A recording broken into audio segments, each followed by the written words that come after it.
আমরা শেখ হাসিনার সরকারের পতন দেখেছি, কিন্তু সেই সিস্টেমের পতন আসলে ঘটেনি। এই সিস্টেমের হয়তো রাজনৈতিক নেতৃত্ব ছিল আওয়ামী লীগ গত 16 বছর, সেই রাজনৈতিক নেতৃত্ব সরে গিয়েছে। এখন আমরা দেখতে পাচ্ছি আরেকটি দল সেই রাজনৈতিক নেতৃত্বের জায়গায় আসতে চাচ্ছে, সেই সিস্টেমটাকে টিকিয়ে রাখতে চাচ্ছে। বড় যে সমস্যা, চাঁদাবাজ, সন্ত্রাস আমরা চারিদিকে দেখতে পাচ্ছি, এবং দেশকে আবার নানাভাবে বিভাজন করার চেষ্টা করা হচ্ছে। আমরা যেটা বলার চেষ্টা করছি যে এই যে গণ অভ্যুত্থান হয়েছিল, আমরা সবাই জানি যে 16 বছর একটা সরকার কিভাবে দমন পীড়ন করে, ভোটাধিকার হরণ করে, গুম খুন করে টিকেছিল। এবং একটা ন্যায্য দাবিতে, যখন চাকরির দাবিতে আপনার সন্তানেরা রাজপথে নেমেছিল, দেশের তরুণরা রাজপথে নেমেছিল, সে আন্দোলনে দমন পীড়ন চালানো হয়েছিল, নারীদের উপরে দমন পীড়ন চালানো হয়েছিল। ফলস এক পর্যায়ে আমাদের ভাইয়েরা বোনেরা যখন শহীদ হলো, সারা দেশের মানুষজন রাজপথে নেমে এসেছিল। এবং আমরা এক দফার ঘোষণা দিয়েছিলাম, যে ঘোষণাটি ছিল যে ফ্যাসিবাদী যে ব্যবস্থাটা রয়েছে, যে সিস্টেমটা রয়েছে, সেই সিস্টেমের বিলোপ ঘটাইতে হবে। সেই সিস্টেমটাকে পুরোপুরি নস্যাৎ করে দিয়ে নতুন একটা গণতান্ত্রিক মানুষের অধিকার একটা সিস্টেম তৈরি করতে হবে। ওয়ালটন এখন দেশের সীমানা পেরিয়ে পৌঁছে গিয়েছে 50টিরও বেশি দেশে। ওয়ালটন, ঘরে ঘরে, বিশ্বজুড়ে। আমরা শেখ হাসিনার সরকারের পতন দেখেছি, কিন্তু সেই সিস্টেমের পতন আসলে ঘটেনি। আমরা এই কথাটাই বলছি, সেই সিস্টেমের পতনটা ঘটাতে হবে। যে সিস্টেম দুর্নীতিবাজদের প্রশ্রয় দেয়, সেই সিস্টেম মাফিয়াদের সমর্থনে টিকে থাকে, যেই সিস্টেম সমাজে বৈষম্য তৈরি করে রাখে, যে সিস্টেম মানুষের মানবিক মর্যাদা নিশ্চিত করতে পারে না, যে সিস্টেম বৈদেশিক শক্তির কাছে নতজানু হয়ে থাকে, দেশের মর্যাদা নিশ্চিত করতে পারে না।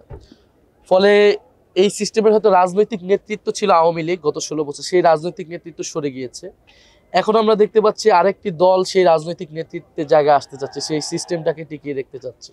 আমরা বলছি এটা চলবে না, সেই সিস্টেমটাকে পাল্টাতে হবে। রাজনৈতিক দলগুলোকেও নিজেদের পরিশুদ্ধির মধ্য দিয়ে আসতে হবে, এবং নতুন ধরনের রাজনীতি, নতুন বাংলাদেশ লাগবে। এটাকে আমরা বলতেছি নতুন বন্দোবস্ত, যেই বন্দোবস্তের অর্থনীতি, যেই আমার লুটপাটের মাফিয়ার নিয়ন্ত্রিত অর্থনীতি, সেই অর্থনীতি পরিবর্তন করতে হবে। বৈষম্যহীন ইনসাফ ভিত্তিক অর্থনীতি তৈরি করতে হবে। আমাদের সংস্কৃতির মধ্যে যে বিভাজন আমরা দেখেছি, সেই বিভাজন দূর করতে হবে। আমাদের ধর্মীয় স্বাধীনতা, আমাদের সকল ধর্ম এবং সম্প্রদায়ের সাংস্কৃতিক অখণ্ডতাটা নিশ্চিত করতে হবে। আমাদের নারীদের অধিকার নিশ্চিত করতে হবে। এবং ঐতিহাসিকভাবে আমরা বলেছি যে 1947 সালের যে ব্রিটিশ বিরোধী লড়াই, উপনিবেশ বিরোধী লড়াই, এবং 1971 সালের মহান মুক্তিযুদ্ধ, এবং 2024 সালের গণ অভ্যুত্থান, এটাকে আমরা একই সাথে দেখি, একই ধারাবাহিকতা দেখি। এবং এই বঙ্গীয় জনপদের যে একটা সভ্যতাগত আকাঙ্ক্ষা রয়েছে, ইতিহাস রয়েছে, সেই ইতিহাস এবং আকাঙ্ক্ষাকে ধারণ করতে হবে। এবং সবচেয়ে গুরুত্বপূর্ণ আমরা বলতেছি যে নাগরিক মর্যাদা নিশ্চিত করতে হবে, নাগরিক অধিকার নিশ্চিত করতে হবে, দায়িত্ব এবং দরদের রাজনীতি তৈরি করতে হবে। ফলে এই সকল আকাঙ্ক্ষা নিয়ে আমাদের নতুন দল, আমরা মানুষের কাছে যাচ্ছি, জনতার দুয়ারে যাচ্ছি। আমাদের ভুল ত্রুটির কথা বলছি, সীমাবদ্ধতার কথা বলছি, কিন্তু আমরা একটা জিনিস বলছি যে আমাদের সৎ নিয়ত ছিল। আমরা কখনো আপোষ করিনি, আমরা কখনো লোভ করিনি। আমরা শেখ হাসিনার সময়ও আমরা সেই সময় অনেক নির্যাতনের মধ্য দিয়ে আন্দোলনকে চালিয়ে নিয়ে গেছিলাম। গণ অভ্যুত্থানের পরে বারবার আমাদেরকে নানাভাবে আমাদের বিরুদ্ধে প্রোপাগান্ডা করা হয়েছে। এই যে এস্টাবলিশমেন্ট, সে কোনোভাবেই চায় না এই যে ছাত্র বা তরুণ একটা শক্তির উত্থান ঘটুক। ফলে নানা ধরনের প্রোপাগান্ডা চালানো হয়েছে। এখনো মিডিয়া নিয়ন্ত্রিত, গণমাধ্যমের স্বাধীনতা নিশ্চিত হয়নি। এখন আবার নতুন করে ভয়ের সংস্কৃতি তৈরি হচ্ছে।